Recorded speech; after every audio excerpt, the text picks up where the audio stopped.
باللہ من الشیطان الرجیم بسم اللہ الرحمن الرحیم الحمد للہ الواحد الاحد الفرد الصمد الذی لم یلد ولم یولد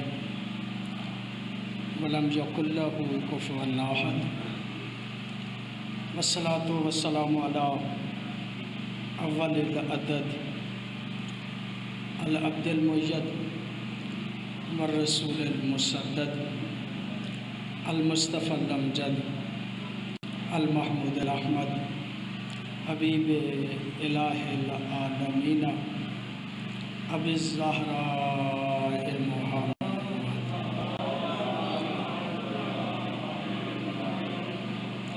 صلی اللہ علیہ وآلہ الطیبین الطاہرین المعصومین الذین لا یقاس بہم من خلق احد ولعنۃ الدائمۃ علی اعدائہم من یوم العداوۃ الی یوم الدین اما بعد فقد قال اللہ تبارک و تعالی فی کتابہ الحکیم بسم اللہ الرحمن الرحیم اللہ اعلم حیث یجعل رسالتہ۔ درود پڑھیے گا بابا سے۔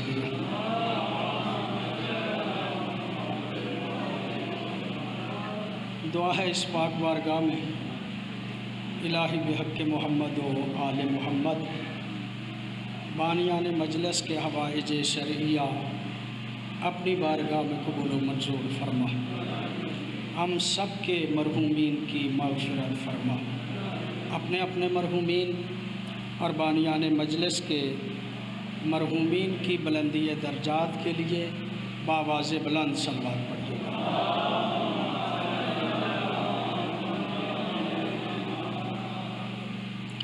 مجلس کا ماحول تھوڑا سا آپ کے سامنے ہے، چند جملے میں نے آپ کی خدمت عالیہ میں عرض کرنا ہے۔ خسرو پرویز ایران کا بادشاہ تھا۔ پیغمبر گرامی نے اپنے آخری زمانے میں مختلف بادشاہوں کو دعوت اسلام دی۔ اس دعوت اسلام میں مختلف لوگوں کا رویہ مختلف تھا۔ خسرو پرویز نے پیغمبر گرامی کے خط کی توہین کی، اسے پھاڑ دیا اور بڑا ناگفتہ بے جواب پیغمبر گرامی کو دیا۔ وقت بدلا، حضرت ثانی کے دور میں مسلمانوں کے لشکر نے ایران پہ حملہ کیا۔ اسی خسرو پرویز کا پوتا یزدجرد سوم، وہ اس وقت بادشاہ تھا، اس کو شکست ہو گئی، ملک کے بڑے بندے قیدی بن گئے۔ کچھ مستورات بھی قیدی بن گئی۔ وہ قیدی دربار خلافت میں آیا۔ آپ کی توجہ رہی تو میں ایک نتیجہ نکال سکوں گا۔ وہ قیدی دربار خلافت میں آئے، ان میں خاص طور پہ 2 بچیاں تھیں، وہ بھی دربار خلافت میں آئیں۔ لوگوں نے پوچھا کہ ان کو کیا کیا جائے، ان بچیوں کا۔ اصول یہ تھا کہ کافروں کی بچیاں اگر قیدی بن کے آئیں تو ان کو کنیز بنا کے مسلمانوں میں تقسیم کر دیا جاتا تھا۔ ان 2 بچیوں کے بارے میں جب پوچھا گیا کہ ان کو کیا کیا جائے تو حاکم وقت نے کہا کہ اصول ہے کہ ان کو قیدیوں کو بچیاں جو کنیز بن جاتی ہیں ان کو مسلمانوں میں تقسیم کر دیا جائے، لہٰذا انہیں بھی تقسیم کرتے ہیں۔ یہ جب حاکم وقت نے کہا کہ ان بچیوں کو کنیزوں کی طرح تقسیم کر دیا جائے تو وہاں پہ تشریف فرما تھے مولا کائنات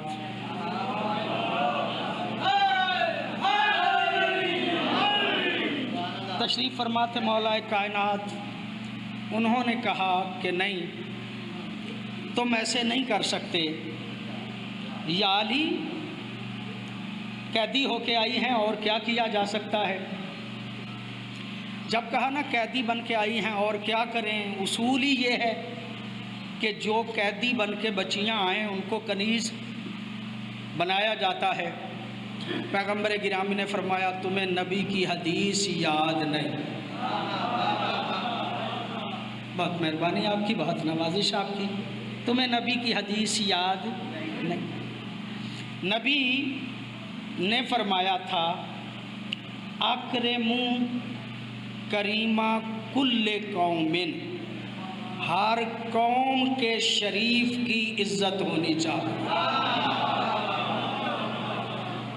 یہ عام گھر کی بچیاں نہیں، بادشاہ وقت کی بچیاں ہیں، ان کو تم کنیزی میں ایسے نہیں دے سکتے، ان کی عزت ہونی چاہیے۔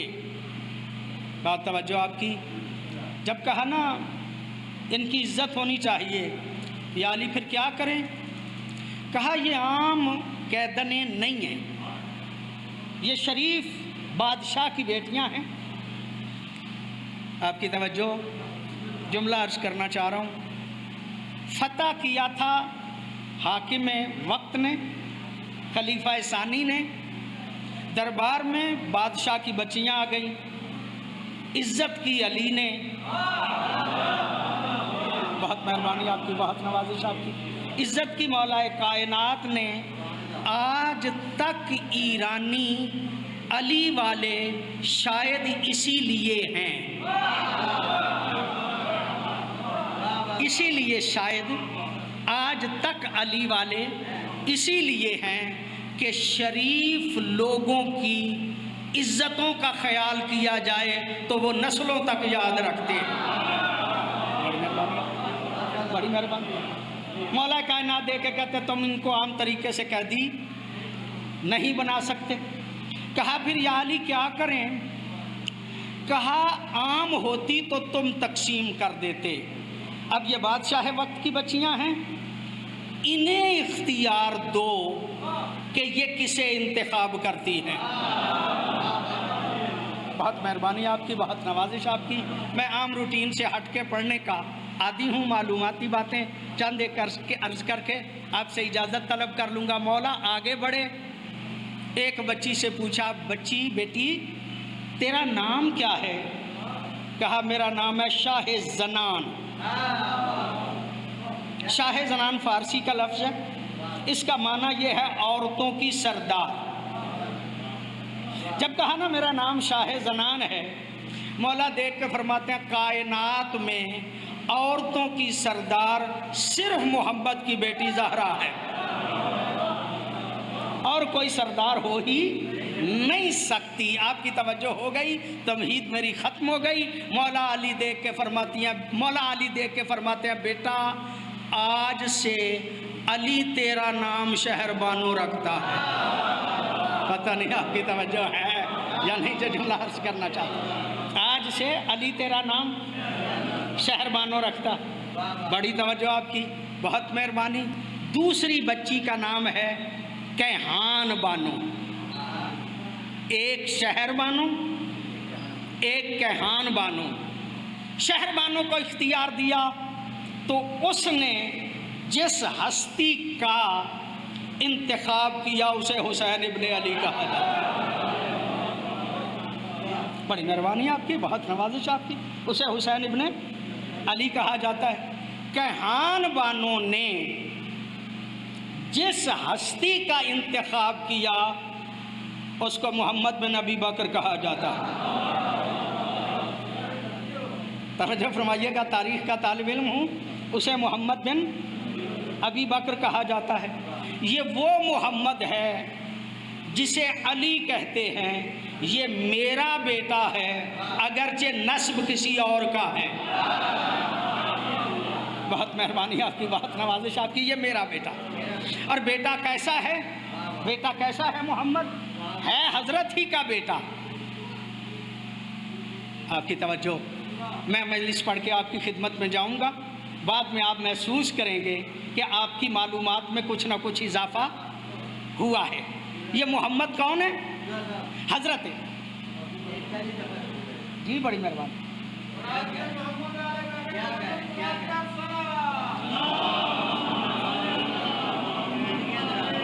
میرے اختر بھائی کہہ رہے ہیں یہ پہلی دفعہ سن رہے ہیں، بہرحال آپ کی مہربانی، آپ کی نوازش۔ محمد کون ہے؟ حضرت اسماء بنت امیس ایک معظمہ ہیں، ان کی شادی ہوئی حضرت ابو بکر کے ساتھ۔ اس میں سے 2 حضرت کی اولادیں ہوئیں، ایک کا نام ہے محمد، ایک بیٹی ہے اس کا نام ہے ام کلثوم، ایک کا نام ہے ام کلثوم، ایک کا نام ہے محمد۔ اسماء حضرت کے انتقال کے بعد اسماء نے شادی کر لی حضرت علی سے۔ یہ دونوں بچے علی کے گھر میں آ گئے، تربیت علی نے کی، محمد کی بھی ام کلثوم کی بھی۔ آج تک مسئلہ حل نہیں ہو پایا۔ وہ جو کہتے ہیں نا علی کی بیٹی ام کلثوم کا عقد ہوا تھا،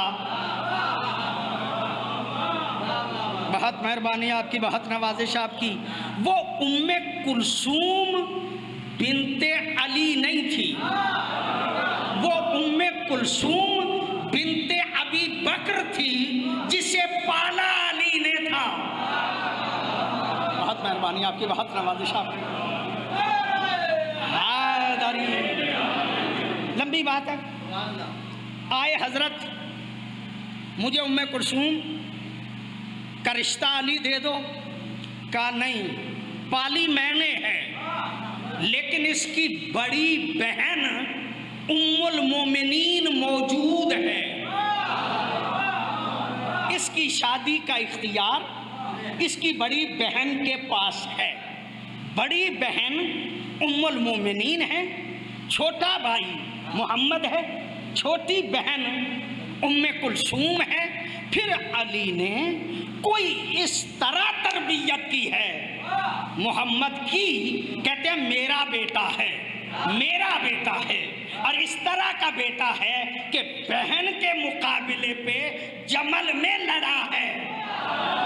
پتہ نہیں آپ کی توجہ ہے یا نہیں جناب عرض کرنا۔ لہذا ام کلثوم نے اختیار کیا، ام کلثوم کی بات کو چھوڑتا ہوں، حضرت کیہان بانو نے محمد بن ابی بکر سے شادی کی، اور جناب شہر بانو نے مولا علی سے شادی کی۔ اللہ نے جناب سرکار مولا حسین کو شہر بانوں سے سجاد عطا کی۔ بہت مہربانی آپ کی، بہت نوازش آپ کی، تاریخ کا طالب علم ہوں۔ اللہ نے محمد بن ابی بکر سے کیہان بانوں کو قاسم عطا کی ہے، پھر قاسم کو اللہ نے بیٹی عطا کی جس کو ام فروا کہا جاتا ہے، مولا سجاد کو بیٹا عطا کیا جسے محمد باقر کہتے ہیں، پھر محمد باقر اور ام فروا کی شادی ہوئی، پھر ان دونوں کا نتیجہ سرکار مولا جعفر صادق علیہ الصلوۃ والسلام، صلوات پڑھیے گا بابا سے بلند۔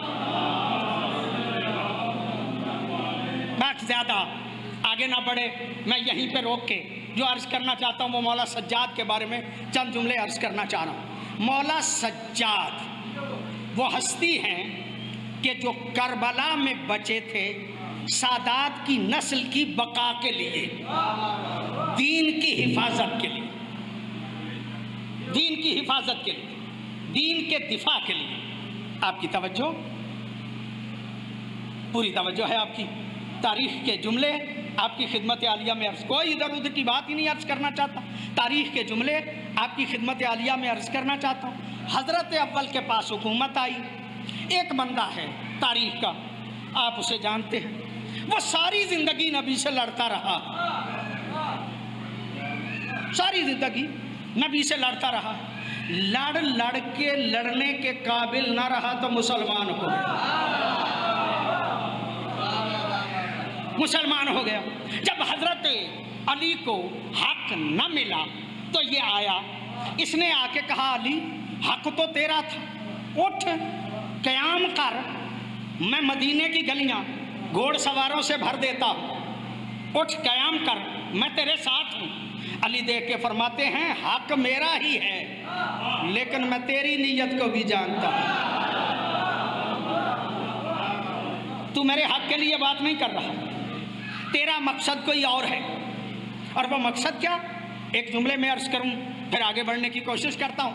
مقصد کو سمجھنے کے لیے میں عرض کروں گا، یہ جملہ تو آپ نے ہزاروں مرتبہ سنا۔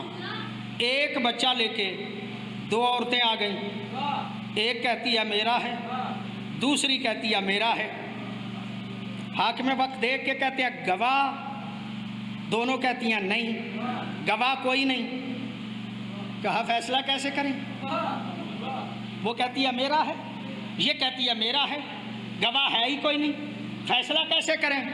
شاید کوئی بیٹھا تھا جو جانتا تھا اس کو جو فیصلے کر سکتا ہے، جو بغیر گواہوں کے بھی فیصلے کر سکتا ہے۔ کہا میں ایک کو جانتا ہوں جو بغیر گواہوں کے فیصلے کر لیتا ہے۔ کہا وہ کون ہے؟ کہا علی ابن ابی طالب۔ کہا بلاؤ علی کو۔ حضرت علی کو بلایا گیا۔ جب حضرت علی کو بلایا گیا کہا یا علی یہ ایک بچہ ہے، ماں دو ہیں، یہ کہتی ہے میرا ہے، یہ کہتی ہے میرا ہے۔ علی دیکھ کے فرماتے ہیں ہے ایک ہی کا، دو کا نہیں، مان جاؤ ایک ہی کا ہے۔ وہ کہتی ہے میرا ہے، وہ کہتی ہے میرا ہے۔ تیرے پاس گواہ؟ کوئی نہیں۔ تیرے پاس گواہ؟ کوئی نہیں۔ ماہر نفسیات علی نے اپنے غلام کو کہا کمبر تلوار لے کے آؤ، یہ کہتی ہے میرا ہے، یہ کہتی ہے میرا ہے، اس کے دو ٹکڑے کر دو، آدھا اسے دے دو، آدھا اسے دے دو۔ مزاج علی سے آگاہ غلام نے جلدی سے تلوار نکالی، بھاگتا ہوا بچے کی طرف گیا۔ جب بچے کی طرف گیا نا، جس کا اپنا تھا نا جلدی سے بول کے کہتی ہے یا علی میرا نہیں۔ پتہ نہیں آپ کی توجہ ہے یا نہیں؟ جس کا اپنا تھا نا بول کے کہتی ہے یا علی میرا نہیں۔ کیا بات سمجھ میں آئی؟ جس کا اپنا ہونا ٹکڑے نہیں ہونے دیتا، ٹکڑے نہیں ہونے دیتا، چاہے کسی اور کے پاس رہے۔ پتہ نہیں آپ کی توجہ ہے یا نہیں؟ کہتے ہیں سمجھ میں نہیں علی آتا کہ علی چپ کر کے کیسے بیٹھ گئے، شیر خدا تھے، حق جب تھا تو چھین کیوں نہیں لیا؟ میں کہتا ہوں تمہیں شجاعت علی بھی اس وقت یاد آئی ہے، تمہیں علی کا پتہ نہیں۔ علی نے کہا میں امت کے ٹکڑے نہیں ہونے دوں گا، چاہے اقتدار کسی اور کے پاس رہے۔ ادھر سے کچھ نہیں ملا، یہ بندہ اٹھ کے حاکم وقت کے پاس گیا، ذمہ دار میں ہوں، 4 گورنریاں لی، 4 منصب لیے، ان میں سے ایک منصب شام کی گورنری تھا۔ معاویہ بن ابی سفیان کا بڑا بھائی یزید بن ابی سفیان، یہ پہلا گورنر حضرت کے دور میں بنا ہے شام کا۔ آپ کی معلومات میں ہے نا، حضرت کے دور میں یہ کیا بنا ہے؟ گورنر شام۔ 3 سال کے بعد اس کا انتقال ہو گیا، اس کی جگہ پہ معاویہ بن ابی سفیان گورنر شام بنا۔ 20 سال وہ گورنر رہا۔ مولا حسن کی مسالت کے بعد پوری حکومت اس کے حصے میں آ گئی۔ تقریباً 20 سال وہ پوری مملکت کا حاکم رہا۔ کتنے سال ہو گئے؟ 43 سال، 43 سال ان کی حکومت رہی۔ 43 سال تک شام میں دین کی تبلیغ بنی امیہ کرتے رہے۔ شام میں جو دین تھا وہ بنی امیہ کا بتایا ہوا تھا۔ شام میں بنی امیہ نے لوگوں کو بتایا تھا ہم خاندان رسول ہیں۔ اوپر جا کے ملتے ہیں عبد مناف پہ جا کے کہا ہم خاندان رسول ہیں۔ حضرت علی کا تعارف کوئی عجیب سا کروایا ہوا تھا شام میں۔ اگر واقعاً حقیقی تعارف ہوتا تو علی سے مسلمان لڑتے؟ اس کا مطلب یہ کہ علی کا حقیقی تعارف موجود نہیں تھا۔ کیسا تعارف تھا؟ ایک جملہ کہتا ہوں، آپ سمجھ جائیں گے۔ جب مولا کی شہادت ہوئی، شام میں کسی بندے نے کہا کہ علی حالت سجدہ میں شہید ہوئے۔ شام والے بندے نے کہا علی نماز بھی پڑھتا تھا، علی نماز بھی پڑھتا تھا۔ اس کا مطلب یہ کہ علی کا تعارف وہاں پہ عجیب بنا دیا گیا تھا۔ لوگوں کو حقیقی دین کا پتہ ہی نہیں تھا۔ 43 سال کے بعد پہلا بندہ جو شام میں حقیقی دین کی تبلیغ کے لیے گیا وہ توق اور بیڑیاں پہن کے مولا سجاد گئے۔ میں ابھی مصائب نہیں پڑھنا چاہتا، میں کچھ باتیں آپ کی خدمت میں عرض کرنا چاہتا ہوں۔ عام طور پہ مولا سجاد کا جب ذکر کیا جاتا ہے تو ذہن مائل ہو جاتا ہے مصائب کی طرف، اور واقعات کربلا کو بیان کیا جاتا ہے تو ذہن مائل ہو جاتا ہے مصائب کی طرف۔ میں ابھی مصائب نہیں پڑھنا چاہتا، کچھ باتیں آپ کی خدمت میں عرض کرنا چاہ رہا ہوں۔ مولا توق اور بیڑیاں پہن کے شام کے بازار میں گئے۔ میں حالات بتانا چاہ رہا ہوں۔ شام کے بازار میں گئے، ایک سفید ریش بندہ سامنے آیا، اس نے آ کے کہا مولا سجاد کو دیکھ کے، وہ کہتا ہے اللہ کا شکر ہے کہ جس نے ہمیں فتح دی اور آپ کو شکست۔ بسم اللہ، تشریف لائیے جی، صلوات پڑھیے گا بآواز بلند۔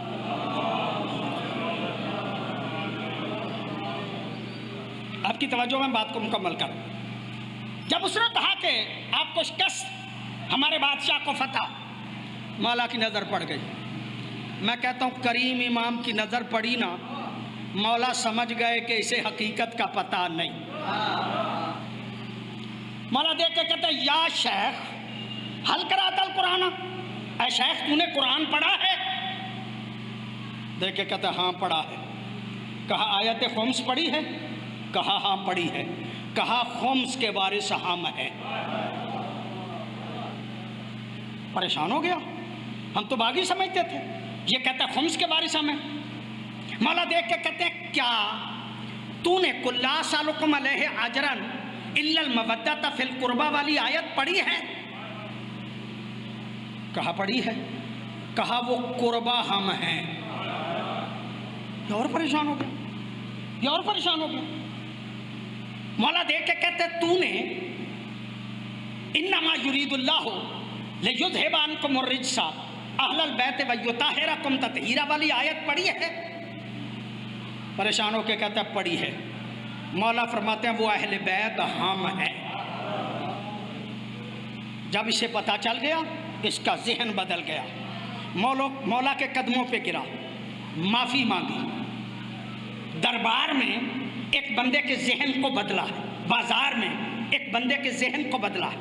مولا دربار میں گئے، میں مصائب ابھی نہیں پڑھنا چاہ رہا، مولا دربار میں گئے، دربار میں مولا اپنی بہو بیٹیاں، اپنی پھپھیاں ماں ان کے ساتھ کھڑے تھے کہ یزید نے اپنے زر خرید غلام کو کہا اٹھ بنی امیہ کی تعریف کر، بنی ہاشم کی مذمت کر۔ وہ اٹھا، بنی ہاشم کی مذمت کرنے لگا، بنی امیہ کی تعریفیں کرنے لگا۔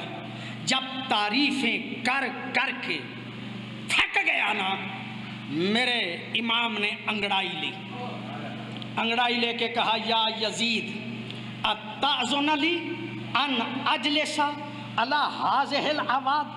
وہاں پہ ممبر پڑا ہوا تھا، مولا دیکھ کے کہتے ہیں یزید اجازت دیتا ہے کہ میں بھی ان لکڑیوں پہ بیٹھ جاؤں؟ اجازت دیتا ہے کہ میں بھی ان لکڑیوں پہ بیٹھ جاؤں؟ مولا یہ تو ممبر ہے، آپ لکڑیاں کیوں کہہ رہے ہیں؟ مولا کہیں گے اہل کے پاس ہو تو ممبر ہوتا ہے، نہ اہل کے پاس ہو تو ممبر بھی لکڑیاں ہوتا ہے۔ جب یہ کہا اجازت دیتا ہے کہ میں بھی ان لکڑیوں پہ بیٹھ جاؤں، لوگ جو بیٹھے ہوئے تھے انہوں نے کہا دے اجازت، دیکھے تو صحیح، اتنے شہید کروا کے آیا، اتنا لمبا سفر کر کے آیا، بہو بیٹیاں ساتھ ہیں، قیدی بن کے آئی ہیں، اجازت دے۔ اس نے کہا تمہیں نہیں پتا، اگر اسے ایک مرتبہ اجازت مل گئی تمہیں پتہ نہیں یہ بھی علی کا پوتا ہے، ہم رسوا ہو جائیں گے، ہم رسوا ہو جائیں گے۔ انہوں نے کہا نہیں اجازت دو۔ جب اجازت ملی تو مولا ممبر پہ گئے، ممبر پہ جا کے کہتے ہیں من عرفنی فقد عرفنی، جو مجھے جانتا ہے جانتا ہے، جو نہیں جانتا میں اسے بتانا چاہتا ہوں کہ میں ہوں کون۔ انا ابن مکہ و منا، میں مکہ کا وارث ہوں، میں منا کا وارث ہوں، میں ہل کا وارث ہوں، میں حرم کا وارث ہوں، میں خدیجۃ الکبریٰ کا بیٹا ہوں، میں ابو طالب کا بیٹا ہوں، میں مصطفیٰ کا بیٹا ہوں، میں علی کا بیٹا ہوں، میں زہرا کا بیٹا ہوں، میں فاطمہ الزہرا کا بیٹا ہوں، میں حسن کا بیٹا ہوں، میں حسین کا بیٹا ہوں۔ یہاں تک مولا پہنچے تھے کہ دربار یزید میں چیخیں بلند، لوگوں نے رونا شروع کر دیا۔ ہم باغی سمجھتے تھے یہ خاندان رسالت، یہ تو بہت بڑا ظلم ہوا ہے۔ جب لوگوں کا ذہن بدلنے لگا، یزید اپنے مولوی کو دیکھ کے کہتا ہے اذان دو۔ اس نے اذان دینا شروع کی، کہتا ہے اللہ اکبر۔ مولا فرماتے ہیں اللہ سے بڑا کوئی نہیں۔ وہ کہتا ہے اشہد اللہ الہ الا اللہ۔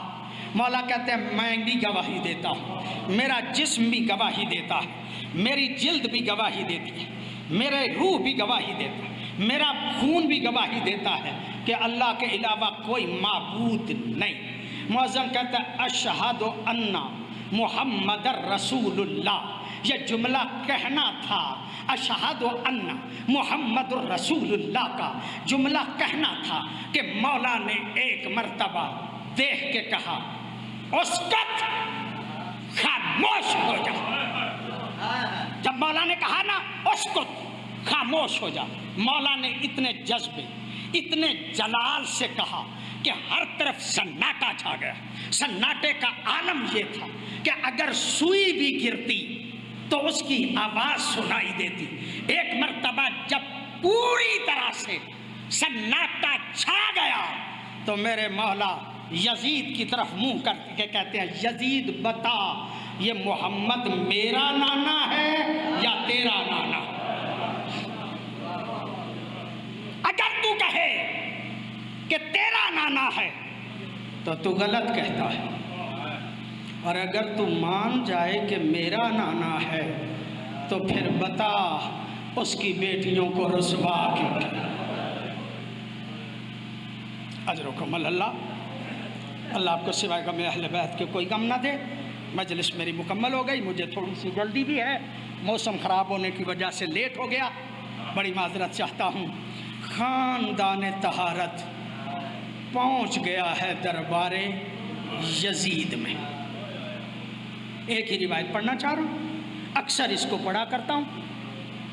یزید کے دربار میں جب خاندان طہارت پہنچ گیا، صاحب مالی السبتین کے لفظ ہیں، یزید کی ایک بیوی تھی ہندا، جو کسی دور میں زہرا زادی سے قرآن پڑھتی رہی تھی۔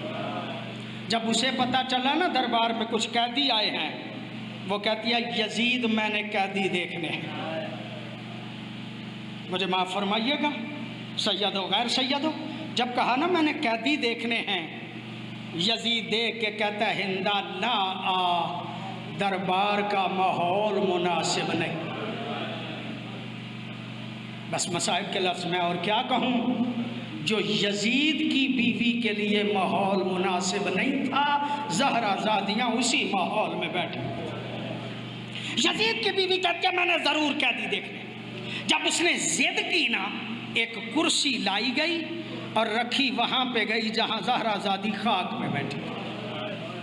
یزید کی بیوی ہندا محل سے کنیزوں کے جھرمٹ میں آ کے بیٹھ گئی کرسی پہ بیٹھ کے میری مخدومہ کی طرف منہ کر کے کہتی ہے من ایے بلادن انتنا قیدن، بتا سکتی ہو تم کس شہر کی رہنے والی؟ عزادارو جب کہا نا بتا سکتی ہو تم کس شہر کی رہنے والی ہو، میری مخدومہ سر نیچا کر کے کہتی ہے من مدینہ رسول۔ عزادارو آپ نے سن لیا، رب کعبہ کی قسم صاحب مالی کے لفظ ہیں، جب کہا نا مدینہ الرسول سے آئی ہوں، یہ جملہ سننا تھا کہ ہندا نے کرسی چھوڑ دی اور خاک پہ بیٹھ گئی۔ مخدومہ دیکھ کے کہتی ہیں عورت تو نے کرسی کیوں چھوڑ دی؟ کہا عزتاً و شرفاً لأہل المدینہ، اہل مدینہ کی عظمت کی وجہ سے میں نے کرسی چھوڑ دی۔ جب کہا نا عزت و شرف مدینہ کی وجہ سے میں نے کرسی چھوڑ دی ہے۔ ایک مرتبہ میری مخدومہ کی طرف منہ کر کے کہتی ہے قیدن اگر مدینے سے آئی ہے میرے ایک سوال کا جواب تو دو، اتعرفین علی ابن ابی طالب، اگر مدینے سے آئی ہے کیا علی کو جانتی ہو؟ میری مخدومہ دیکھ کے کہتی ہے جیسے میں جانتی ہوں کوئی نہیں جانتا۔ عزادارو یہ پریشان ہو کے کہتی ہے قیدن اگر علی کو جانتی ہو تو بھی اتنا بتاؤ، اتعرفین حسین ابن علی، کیا علی کے بیٹے حسین کو بھی جانتی ہو؟ عزادارو میری مخدومہ پھر دیکھ کے کہتی ہے جیسے میں جانتی ہوں کوئی نہیں جانتا۔ عزادارو یہ اور پریشان ہو گئی، پریشان ہو کے دیکھ کے کہتی ہے قیدن اگر تو حسین کو بھی جانتی ہے تو اتنا بتا، اتعرفین علی ابن الحسین، کیا حسین کے بیٹے سجاد کو بھی جانتی ہو؟ عزادارو میری مخدومہ دیکھ کے کہتی ہیں جیسے میں جانتی ہوں کوئی نہیں جانتا۔ عزادارو یہ جملہ کہنا تھا، ہندا دیکھ کے کہتی ہے قیدن اگر سب کو جانتی ہو تو اپنا سار اونچا کرو، اگر سب کو جانتی ہو تو اپنا سار اونچا کرو۔ مخدومہ نے سار اونچا کیا، یہ اپنا منہ مخدومہ کے کان کے قریب لے جا کے کہتی ہے قیدن اگر سب کو جانتی ہو تو اتنا بتاؤ، اتعرفین زینب بنت علی، اگر سب کو جانتی ہو تو اتنا بتاؤ کیا زینب بنت علی کو بھی جانتی ہو؟ عزادارو یہ جملہ کہنا تھا کہ ایک مرتبہ مخدومہ دیکھ کے کہتی ہے ہندا قرآن پڑھتی رہی پہچانا نہیں؟ اب جو پہچان گئی نا یہی زینب ہے۔ سر پیٹ کے کہتی ہے مخدومہ اگر آپ زینب ہیں تو جس پہ مان کیا کرتی تھی وہ عباس کہاں؟ کہا پہچانا نہیں؟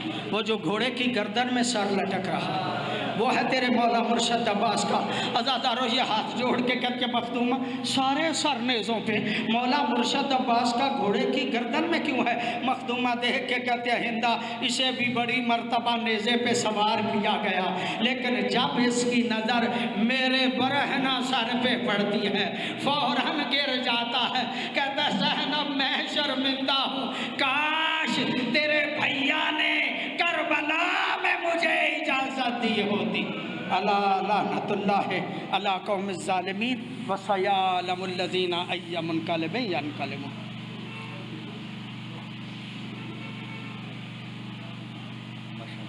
بڑی مہربانی